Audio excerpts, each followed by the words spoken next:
Hi friends, ಎಲ್ಲರಿಗೂ ನಮಸ್ಕಾರ. ನಾವಿವತ್ತು ಸ್ಪರ್ಧಾತ್ಮಕ ಪರೀಕ್ಷೆ ತಯಾರಿಗಾಗಿ ವಿಜ್ಞಾನದ ಪ್ರಶ್ನೋತ್ತರಗಳನ್ನು ಅಂದರೆ ಸೈನ್ಸ್ ಕ್ವಶನ್ಸ್ನ ನೋಡ್ತಾ ಬರೋಣ. ನಮ್ಮ ಸೌರಮಂಡಲದ ಯಾವ ಗ್ರಹದ ಮೇಲೆ ಉಷ್ಣತೆ ಹೆಚ್ಚಾಗಿ ಇರುತ್ತದೆ?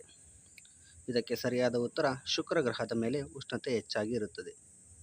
ಕಣದ್ರವ್ಯಗಳಲ್ಲಿ ಅತಿ ಹದವಾದ ದ್ರವ್ಯ ಯಾವುದು? ಇದಕ್ಕೆ ಸರಿಯಾದ ಉತ್ತರ ಮರ್ಕ್ಯುರಿ. ಸೂರ್ಯನ ಹೊರಭಾಗವನ್ನು ಏನೆಂದು ಕರೆಯಲಾಗುತ್ತದೆ? ಈ 4 ಆಪ್ಷನ್ಗಳನ್ನು ನೀಡಲಾಗಿದೆ: ಕ್ರೋಮೋಸ್ಫಿಯರ್, ಪರ್ಕೋಪ್, ಕೊರೋನಾ, ಕೋರ್. ಇದಕ್ಕೆ ಸರಿಯಾದ ಉತ್ತರ ಕ್ರೋಮೋಸ್ಫಿಯರ್.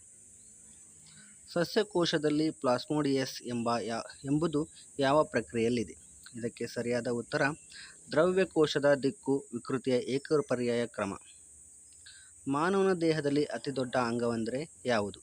ಇದಕ್ಕೆ ಸರಿಯಾದ ಉತ್ತರ ದೇಹದ ಚರ್ಮ. ಜಲಚರಗಳು ಯಾವ ಶಕ್ತಿಯನ್ನು ಉಪಯೋಗಿಸುತ್ತವೆ?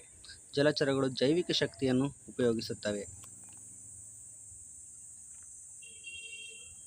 ತೂಕ ಮತ್ತು ದ್ರವ್ಯದ ಸಂರಚನೆಯ ಕುರಿತು ಅಧ್ಯಯನವನ್ನು ಯಾವ ವಿಜ್ಞಾನ ಶಾಖೆ ಮಾಡುತ್ತದೆ? ಇದಕ್ಕೆ ಸರಿಯಾದ ಉತ್ತರ ಭೌತಶಾಸ್ತ್ರ ಮಾಡುತ್ತದೆ. ಸಮುದ್ರ ಮತ್ತು ಸಾಗರವು ಯಾವ ಪ್ರಕ್ರಿಯೆಯ ಮೂಲಕ ನೀರನ್ನು ಹೊತ್ತೊಯ್ಯುತ್ತವೆ? ಇದಕ್ಕೆ ಸರಿಯಾದ ಉತ್ತರ ಉಷ್ಣ ವಿಪರೀತದಿಂದ ಸಮುದ್ರ ನೀರನ್ನು ಹೊತ್ತೊಯ್ಯುತ್ತವೆ. ಯಾವ ಕೆಮಿಕಲ್ ಸಂಯೋಜನೆ ಉಗಮವನ್ನು ಮಾತ್ರ ಪಡೆಯುತ್ತದೆ? ಇದಕ್ಕೆ ಸರಿಯಾದ ಉತ್ತರ ರಾಸಾಯನಿಕ ಸಂಯೋಜನೆಗಳು. 100 ಡಿಗ್ರಿ ಸೆಲ್ಸಿಯಸ್ ಬರುವುದಕ್ಕಿಂತ ಮುಂಚೆ ನೀರು ಯಾವ ಹಂತದಲ್ಲಿ ಮುಚ್ಚುತ್ತದೆ? ಇದಕ್ಕೆ ಸರಿಯಾದ ಉತ್ತರ ದ್ರವ ಸ್ಥಿತಿಯಲ್ಲಿ ಮುಚ್ಚುತ್ತದೆ. ನಿರಂತರಗೊಳಿಸುವ ಭೌತಶಾಸ್ತ್ರದ ಪ್ರಕ್ರಿಯೆ ಯಾವುದು? ಇದಕ್ಕೆ ಸರಿಯಾದ ಉತ್ತರ ಗತಿಶಕ್ತಿಯ ಹೀನತೆ. ಗಾಳಿ ಅಥವಾ ಹವಾ ಯಾವ ರೀತಿಯ ಸ್ಥಿತಿಯನ್ನು ಹೊಂದಿದೆ? ಗಾಳಿ ಅಥವಾ ಹವಾ ಯಾವ ರೀತಿಯ ಸ್ಥಿತಿಯನ್ನು ಹೊಂದಿದೆ? ಇದಕ್ಕೆ ಸರಿಯಾದ ಉತ್ತರ ವಿಶ್ರಾಂತ ಸ್ಥಿತಿಯನ್ನು ಹೊಂದಿದೆ. ಜೈವಿಕ ಶ್ರೇಣಿಯನ್ನು ಯಾವ ಪ್ರಕ್ರಿಯೆಯಲ್ಲಿ ಬಳಸಲಾಗುತ್ತದೆ? ಇದಕ್ಕೆ ಸರಿಯಾದ ಉತ್ತರ ಅದರ ಆಹಾರ ನಿಯಂತ್ರಣವನ್ನು ಮಾಡಲು ಜೈವಿಕ ಶ್ರೇಣಿಯನ್ನು ಬಳಸಲಾಗುತ್ತದೆ. ಯಾವ ಶಕ್ತಿಯು ಉಷ್ಣದಿಂದಾಗಿ ವರ್ಧಿತಗೊಳ್ಳುತ್ತದೆ? ಯಾವ ಶಕ್ತಿಯು ಉಷ್ಣದಿಂದಾಗಿ ವರ್ಧಿತಗೊಳ್ಳುತ್ತದೆ? ಇದಕ್ಕೆ ಸರಿಯಾದ ಉತ್ತರ ಪರಮಾಣು ಶಕ್ತಿ. ಪ್ರತಿಯೊಂದು ಮಾನವನ ದೇಹದ ಮೂಲ ಸಂಯೋಜನೆಯು ಯಾವ ವಸ್ತುವಿನಿಂದ ಪ್ರಾರಂಭವಾಗುತ್ತದೆ? ಇದಕ್ಕೆ ಸರಿಯಾದ ಉತ್ತರ ಸೆಲ್. ಯಾವುದರಲ್ಲಿ ಹೆಚ್ಚಾಗಿ ಅಣುಗಳು ಒಟ್ಟಾಗಿ ಇರುತ್ತವೆ? ಯಾವುದರಲ್ಲಿ ಅಣುಗಳು ಹೆಚ್ಚಾಗಿ ಒಟ್ಟಾಗಿ ಇರುತ್ತವೆ? ಇದಕ್ಕೆ ಉತ್ತರ ಘನಗಳಲ್ಲಿ ಹೆಚ್ಚಾಗಿ ಇರುತ್ತವೆ.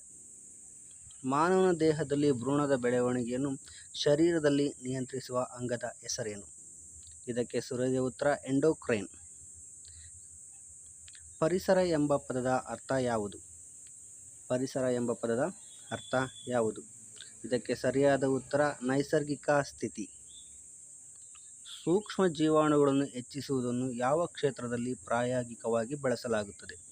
ಸೂಕ್ಷ್ಮ ಜೀವಾಣುಗಳನ್ನು ಹೆಚ್ಚಿಸುವುದನ್ನು ಪ್ರಾಯೋಗಿಕವಾಗಿ ಜೈವಿಕ ಪ್ರಕ್ರಿಯೆಗಳಲ್ಲಿ. ಬದಲಾವಣೆಗಳನ್ನು ಮತ್ತು ಸಸ್ಯ ಪೋಷಣೆಯನ್ನು ನಿಯಂತ್ರಿಸುವ ಜೈವಿಕ ಘಟಕ ಯಾವುದು? ಇದಕ್ಕೆ ಸರಿಯಾದ ಉತ್ತರ ಮೆಟಬಾಲಿಸಮ್. ಕೋಶವನ್ನು ಸಂಯೋಜಿಸುವ ಪ್ರಮುಖ ಅಂಶ ಯಾವುದು? ಕೋಶವನ್ನು ಸಂಯೋಜಿಸುವ ಪ್ರಮುಖ ಅಂಶ ಪ್ರೋಟೀನ್. ವಿಜ್ಞಾನದಲ್ಲಿ ಸೂಕ್ಷ್ಮ ಪ್ರಾಣಿಗಳು ಎಂಬ ಪದವನ್ನು ಹೇಗೆ ನಾವು ವ್ಯಾಖ್ಯಾನಿಸಬಹುದು? ಇದಕ್ಕೆ ಸರಿಯಾದ ಉತ್ತರ ಅತಿ ಲಘುವಾದ ಜೀವಿಗಳು. ಪ್ರಕಾಶವೊಂದರ ಎಲೆಕ್ಟ್ರೋಮ್ಯಾಗ್ನೆಟಿಕ್ ಬೆಳಕು ಯಾವ ರೀತಿಯಲ್ಲಿ ಹಾರುತ್ತದೆ? ಇದಕ್ಕೆ ಸರಿಯಾದ ಉತ್ತರ ಸುತ್ತುವಳಿ ಮೂಲಕ ಹಾರುತ್ತದೆ. ಚಲಿಸುವ ಕಾರಿನ ಮಧ್ಯಮ ವೇಗವನ್ನು ಹೇಗೆ ಕಂಡುಹಿಡಿಯಬಹುದು? ಇದಕ್ಕೆ ಸರಿಯಾದ ಉತ್ತರ ವಿವೇಗ ವಿಶ್ಲೇಷಣೆಯಿಂದ ಇದನ್ನು ಕಂಡುಹಿಡಿಯಬಹುದು. ಮಾನವನ ದೇಹದಲ್ಲಿ ಹೆಚ್ಚು ಪ್ರವಹಿಸುವ ರಕ್ತ ಕಣಗಳು ಯಾವುವು? ಇದಕ್ಕೆ ಸರಿಯಾದ ಉತ್ತರ ಬ್ಲಡ್ ವೆಸಲ್ಸ್. ಜಗತ್ತಿನ ಮೂಲಭೂತ ಗುಣವನ್ನು ವಿವರಿಸಿ. ಇದಕ್ಕೆ ಸರಿಯಾದ ಉತ್ತರ ಭಾರ, ಗುಣಲಕ್ಷಣ, ಘನತೆ ಮತ್ತು ಸ್ವಭಾವ. ಫ್ರೆಂಡ್ಸ್, ಈ ವಿಡಿಯೋ ನಿಮಗೆ ಇಷ್ಟ ಆಗಿದ್ದಲ್ಲಿ ಲೈಕ್ ಮಾಡಿ, ಕಮೆಂಟ್ ಮಾಡಿ, ಶೇರ್ ಮಾಡಿ. ಇದೇ ಥರದ ವಿಡಿಯೋಗಾಗಿ ನಮ್ಮ ಚಾನಲ್ನ ಸಬ್ಸ್ಕ್ರೈಬ್ ಮಾಡಿ. Thank you so much.